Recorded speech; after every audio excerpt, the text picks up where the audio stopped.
प्रभु राम ने पत्थरों का सेतु बनाकर, पुलिया बनाकर माँ सीता को ले जाने के लिए तैयारी की। तो उस समय बीच समंदर में सेतु बनाना था। तो उस सेतु में बनाने के लिए प्रभु राम ने नील और नल को कहा कि क्योंकि उन्हें आशीर्वाद था तो कि वो कोई भी चीज अगर पानी में फेंकते वो तैर जाती थी। तो नल और नील को कहा कि तुम पत्थर उठाओ और पानी में फेंको। वो जैसे पत्थर पानी में फेंकते थे, पानी में पत्थर तैरकर बिखर जाते थे। अब ये दृश्य जब हनुमान जी ने देखा तो उसने अपनी युक्ति लगाई। उन्होंने एक पत्थर पर रा लिखा, दूसरे पत्थर पर माँ लिखा और फिर एक पत्थर नील और नल के पास दिया, कहा कि अब छोड़ो। और जब वो रा और म लिखे हुए पत्थर जब पानी में फेंकते थे तो पत्थर जुड़ते गए और इसी तरह से वो पत्थर का सेतु बना।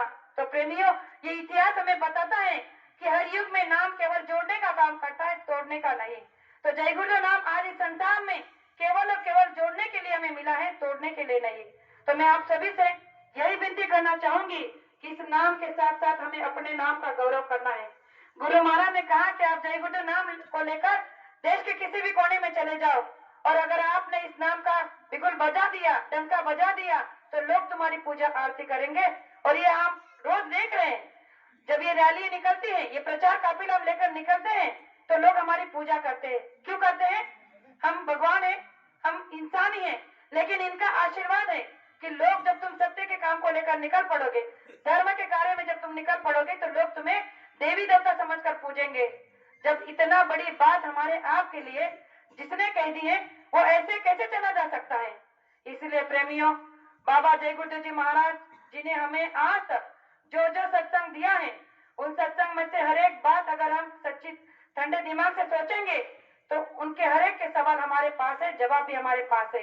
तो गुरु महाराज ने कहा कि आपको किसी से पूछने की जरूरत नहीं है। जो रास्ता मैंने तुम्हें दिया है आप उस पर चलो, चलने की कोशिश करो।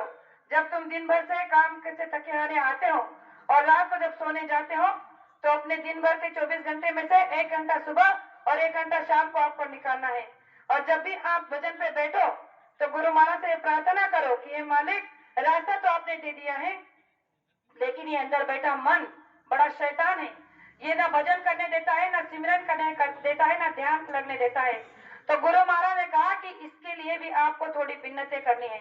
जैसे तुम भौतिक के संसार में देवी देवता के पास जाते हो, माथा रगड़ते हो, भिन्नतें करते हो, हर तरह की मन्नत मानते हो, तो एक बार अपनी जीवात्मा के लिए इस मन से कुछ मांगकर तो देखो, वो देने के लिए तुम्हारा साथ तैयार है। तो गुरु महाराज ने कहा कि मन से ये कहो बैठने के बाद कि दिन भर तो मैंने तेरी चला ली, तूने जैसा क्या वैसा मैंने किया, लेकिन अब मुझे 1 घंटे के लिए बस तेरे से आजादी चाहिए। अगर तू मेरे इन मनों के अंदर के विकारों को, मेरे अंदर की सारी बुराइयों को अगर 1 घंटे के लिए अपने पास से हटा लेगा तो बड़ी कृपा होगी। तो गुरु महाराज ने कहा है कि मन को अगर आप रोक कर काम करोगे तो आपको आपका भजन, आपका सिमरन, आपका ध्यान अवश्य बनेगा।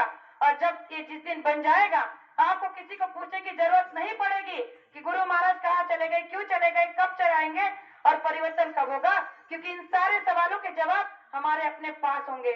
तो मैं ज्यादा कुछ न कहते हुए यहाँ पर बैठे सभी माता पिता भाई बहनों से यही कहना चाहूंगी कि इस कलयुग में बाबा जय गुरुदेव जी महाराज हम आपके लिए एक ऐसा धर्म ध्वजा लेकर आए हैं जिस धर्म ध्वजा को हम जहाँ जहाँ फहराएंगे हमारे आत्म सम्मान की रक्षा होगी, हमारे आत्मा की रक्षा होगी।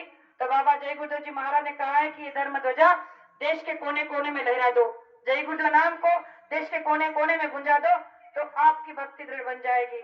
तो ज्यादा कुछ ना कहते हुए मैंने जो 2 शब्द आपके सामने रखे, हो सकता हो कहने में एक आध शब्द ऐसा निकल गया हो जो मुझे नहीं कहना चाहिए था, आपकी छोटी बेटी समझकर माफ करना, ऐसे आशा करती हूँ।